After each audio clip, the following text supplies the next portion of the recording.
Olá, boa tarde. Você acompanha agora notícias do Brasil e do mundo desta quarta-feira. Eu começo essa edição com as manchetes dos sites dos principais jornais do país. Folha de São Paulo, União Europeia propõe banir produtos que estiverem ligados a desmatamento. A lista inclui soja, carne bovina, madeira, cacau, café e óleo de palma. E agora o Estadão, mulher pode ter se curado de HIV sem passar por tratamento, diz estudo. Testes não encontraram níveis detectáveis do vírus da AIDS. Valor econômico, a Alemanha quebra novo recorde diário de casos de Covid-19. A primeira-ministra da Alemanha, Angela Merkel, disse que a atual situação da Covid é dramática. E por fim, o Globo, o Conmebol suspende o VAR e o árbitro de Argentina versus Brasil. A cotovelada de Otamendi em Rafinha, ainda no primeiro tempo, gerou polêmica e revisão. O atacante brasileiro sangrou e precisou levar pontos no intervalo. A Câmara dos Deputados aprovou a medida provisória que recria o Ministério do Trabalho. O texto segue agora para o Senado. Por se tratar de uma medida provisória, as regras previstas no texto que recria o Ministério do Trabalho e Previdência Social começaram a valer a partir da publicação da matéria no Diário Oficial da União, em julho deste ano. Mas após ser aprovada pela Câmara dos Deputados, a medida precisa ainda ser validada pelo Congresso para virar lei em definitivo até 29 de novembro. Foi a partir da mini-reforma ministerial promovida pelo presidente Jair Bolsonaro que o Ministério do Trabalho e Previdência Social foi incorporado ao Ministério da Economia e Onyx Lorenzoni foi nomeado como titular. Antes ele ocupava a Secretaria-Geral da Presidência. O texto do relator da MP, deputado José Nelto, foi aprovado com 278 votos a favor e 115 contra. Os deputados mantiveram as linhas gerais da medida provisória, mas adicionaram o domicílio eletrônico trabalhista, que é um canal digital para empregadores enviarem documentos e receberem informações do governo.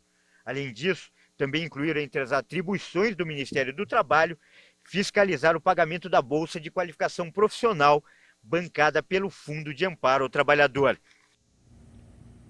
E como vimos nas manchetes no início do jornal, a União Europeia lançou hoje uma proposta para proibir a importação de madeira e alimentos cultivados em áreas desmatadas. Se for adotada, a decisão pode afetar o Brasil.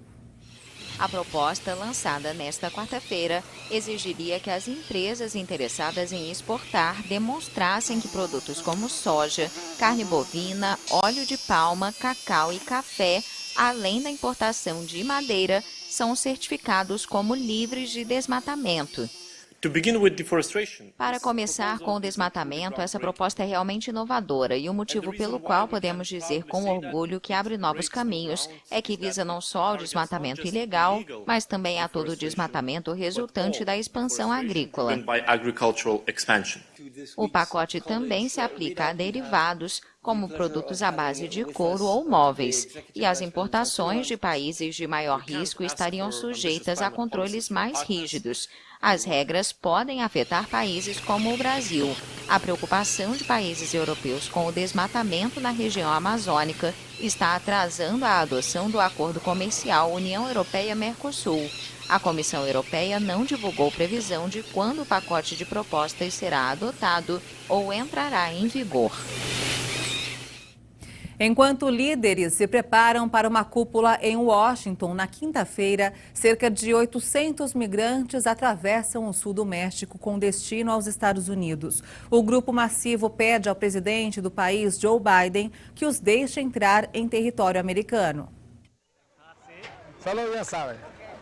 Em busca de um sonho, cerca de 800 migrantes formaram uma caravana que atravessa o México com direção aos Estados Unidos. Desde o dia 23 de outubro, o grupo massivo já cruzou mais de 500 quilômetros em busca de um sonho: se estabelecer em território americano.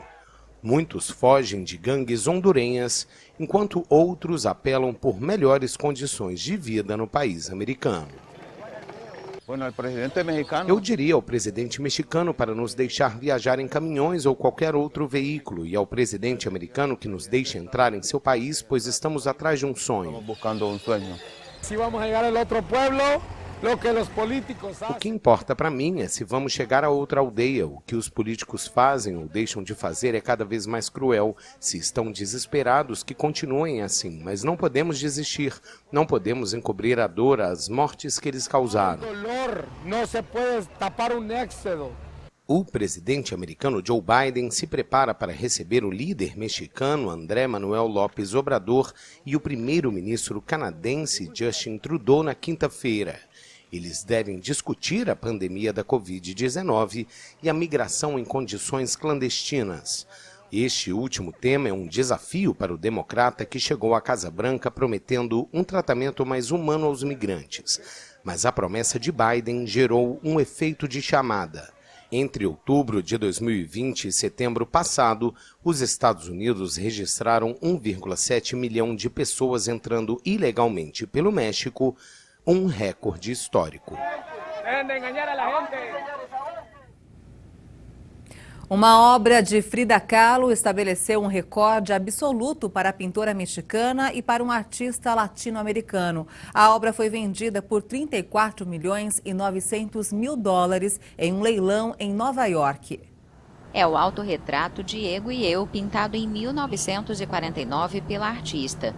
O quadro foi vendido por 34 milhões e 900 mil dólares em um leilão organizado pela Casa de Leilões Sotheby's de Nova York. A pintura, que estava em coleção particular, foi comprada pelo colecionador argentino Eduardo Constantini, fundador do Museu de Arte Latino-Americano de Buenos Aires, mas a obra é para sua coleção particular.